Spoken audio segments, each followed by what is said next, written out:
Hi everybody. Again, apologies for my majorly bunged up voice. I do have quite a cold. Um, but I kind of wanted to keep this session really light-hearted in the sense that just looking at vegetable growing and how we can be sustainable if we do have a little bit of space to be able to grow our own vegetables and fruit as well. So it's how I kind of want to look at how we can be more self-sufficient, because as you know, there's the rising cost of living, which you probably all noticed by now. I certainly did with the electric bill that came in the other day. So, one of the ways that we can save some money is by growing our own fruit and veg.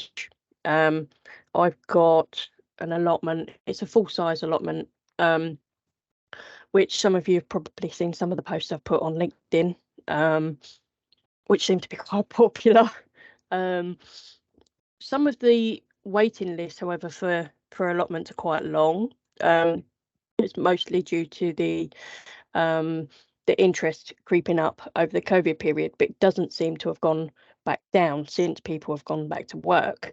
So currently, the numbers, it's an estimate that there's 500,000 people on waiting lists for those. Um, Space actually is very cheap on an allotment. Um, it's around 32p a square meter. Um, and I think at the moment for my full allotment, I think I only pay about £100 a year, which is pretty good. This it varies across different councils. Um, and obviously with growing your own fruit and veg, it has the benefits of improving your physical and mental health as well. Which at the moment doctors are actually prescribing gardening and growing your own fruit and veg to help with this. So going into be sort of reusing and conserving natural resources. So it's really helpful on allotments to be able to reuse as many materials as possible. This also saves more money. Um, One of the ways that we can do that is by reusing any pots and trays from plants that you buy. Um, and terracotta pots are actually really useful because they actually hold in moisture and they hold in heat as well. So through the winter period, it's actually quite useful to grow any kind of plants in terracotta pots. Um, Bamboo canes, a lot of people like bamboo canes a lot for supports.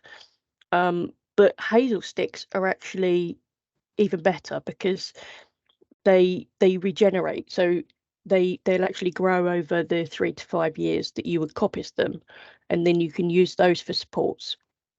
They're particularly good for peas and beans. But bamboo canes are still okay. They will break down, but just takes longer. If any of you have pizza ovens or fire pits, anything like that, the wood ash from that is actually a very good fertilizer for onions and garlic. It's something that you can put on it's probably around 3 times a year to use as a fertilizer. But one of the things you need to be careful of is not using charcoal. Um, One of the other things that we tend to use in the bottom left picture, it's not the best of pictures, but is spent hops. So we have a local brewery that once they use the hops to make their beer, they actually bring the spent hops to the allotment, and we use those as a mulch over the winter. Um, Again, it's very, very useful for peas and beans. They seem to respond quite well to spent hops being used. Um, Conserving resources. So water's obviously one of our most natural resources and one of our most important resources. So conserving that water and that rainwater that comes across the area is really useful. Water butts obviously are quite helpful, but they do tend to run out quite quickly. One of the things that we have 4 water butts at the moment, which hold around 1,000 litres of water, but we still manage to run out through the summer. So it's one of the most important things you can do. A lot of allotments don't actually have plumbed in water, so it's really useful to actually conserve that. And the little box on the right hand side at the bottom, it's actually a solar powered water butt pump, which is actually quite useful, especially if you've got a large allotment. Mind you, the walking backwards and forwards is quite good for exercise. So composting is a big subject. Generally, a lot of people ask about composting. So this is actually, these are my bays, our allotment. So we've got 4 bays there made out of pallets, and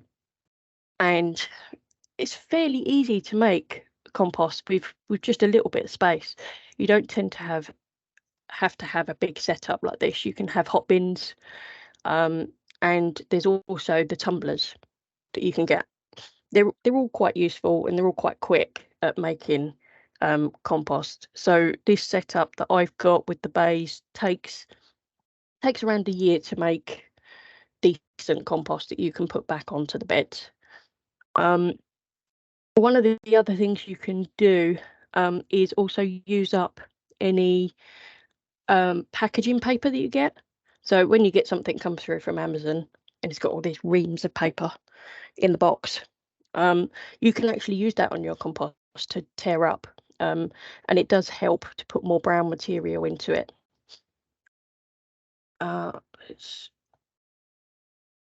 So what can you put into a compost heap? So generally, you've got green and brown material. You can put in grass clippings. They're probably one of the best things you can put in because they help to produce heat. Annual weeds are really good, but it's the perennial weeds you want to try and avoid. You can put in old vegetables, but I would probably put a word of warning in there that sometimes they can attract rats, which really you want to try and avoid because they do try to dig holes in your compost. So you don't really want cooked food, meat, dairy, fish, anything like that would generally attract rats. You can also put all of your clippings in, so any prunings that you would do, any old plant side of vegetables that you grow, you can also put all of those in. Generally with our compost, we would mix it one bay into the next every 6 months. So on allotments, this is just a general idea of the sort of things you can grow. You can go into full scale heritage and heirloom vegetables. They're a little bit more difficult to grow, but they're probably more fun as well. They're really, really good for to get the children involved as well. So you can grow all sorts of things. Sorry, I'm having a bit of computer issues.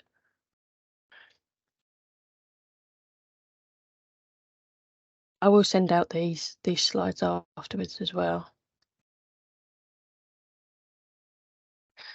So this is actually our allotment that we've got, myself and Michaela. So year 1, you can see that is entirely grass, and we dug up the whole lot by hand, which took the best part of a year, I would say. And then the second year, it's where it's settled in, and we do actually have several flower beds within our allotment because to attract the right pollinators for the fruit and veg is actually really important. And the only way you're really going to get them there is to have flowers. So we do dedicate some of that space to flowers to help with that. There we go, that's better. So starting your seedlings early with allotments is really important, and it's one of the reasons why we've got one of a greenhouse. And you can generally start your seedlings up to a month early if you have a greenhouse. So we'll actually start our tomatoes basically straight after New Year. You can do it at home as well. A lot of people from our allotment will actually grow it at home and bring them in, but I just prefer to have them on site, really. One of the other, you don't have to have a greenhouse. You can have a polytunnel as well. They're generally cheaper, but they are quite susceptible to high winds. They do tend to collapse quite a bit. It's something to bear in mind. So it's just this is just kind of a list of ideal equipment that you probably need if you wanted to start an allotment. The picture on the right is actually last weekend. So we've used bamboo canes this year. But hopefully we've actually just planted some hazel. So hopefully in the next few years we might be able to start using the hazel sticks, which would be good. So you've got pots and trays. There's a little picture of a greenhouse there. But generally you don't need a huge amount to start. One of the main things would probably be a barrow. So the other things you can actually have in this space, you don't have to dedicate it all to vegetables. There's actually a living wall, and we've got a living wall on the side of our shed that we put all sorts of things in. So we put things from bulbs and just annual bedding to we've had herbs in there, and it's really good actually to be able to swap things around as you feel, really. There's a bug hotel there. We've got doesn't quite look like that, but it's slightly different bug hotel on our allotment, and you can have loggeries as well. So you can you can encourage other beetles and other wildlife with a loggery, and as the material breaks down, then you'll get more beetles into that. I think I'm going to be really quick. Sorry. I think I flew through that a bit quick. So has anyone got any questions? I'm hoping you've got quite a lot, to be fair.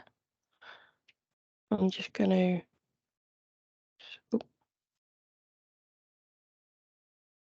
That was really quick, sorry. It was really interesting. Sorry, hi, Mark here. Just there are some comments in the chat. So people talking about coffee grains as good fertilizers, and a lot of compliments on your allotment. So are there any... coffee grounds are actually really useful. We do collect coffee grounds, but it's important with them to mix them into some sort of other compost or leaf mulch, because coffee grounds can be quite strong. The only plant that I would put coffee grounds directly onto the soil, onto the surface, would be if you're growing a grape, because it really helps with the bringing the green into the grape and producing the leaf, which is really useful because when it's fruiting, it actually gives that fruit cover. Interesting. There's a comment there about what you do with your excess veg. Generally with our allotment is run by a committee. So what we generally do with our excess veg is we collect it up and it goes off to a food bank. Brilliant. That's great. Are there any other questions or comments? Anybody want to jump in? Yeah, I've got one. Darren here says, really interesting. I love seeing the pictures. It was really good and very very impressed at how it all looks and how you manage it. I just find in also from a kind of mental health and well-being standpoint, it looks like it's quite a good community kind of thing to do. Tell me a little bit about what the community's like down there and how people get on. As is quite amazing actually, because it's run by a committee. We have several days where we have firework night, we have summer barbecues, but there's also like a work party once a month. So everybody gets together once a month in the summer to basically maintain the rest of the site, which is generally just a bit of trimming and a bit of mowing, really. But after everyone gets together, has tea and cake, and has a good chat, and it's really good to get together and you really get to know everybody on the allotment.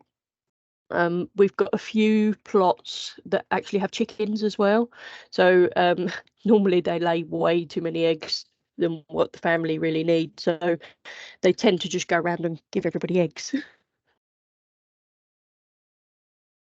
Lovely, fantastic. And I guess you're going to get really busy now, right? Very, very busy, yeah.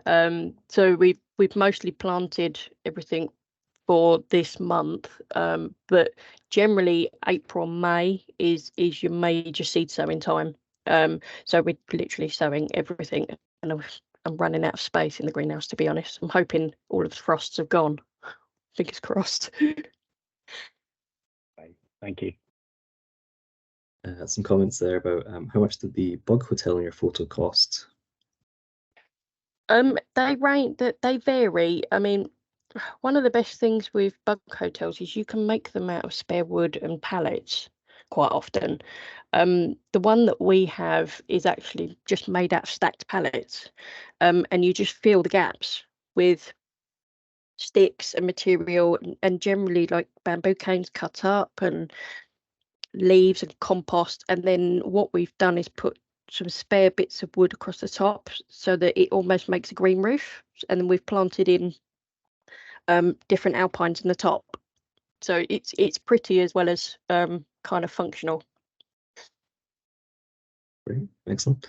And last comment I can see is about setting up a GC allotment suggested in the Billericay car park. I'm not sure if that's doable or. That'd be interesting.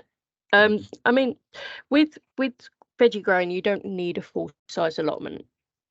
That's one of the things. You can grow veggies out of, some people grow them out of tires, which is not always the best, but because they do have tar in them. But you can grow them out of raised beds. Some people grow them out of window boxes, so you don't always need a huge amount of space.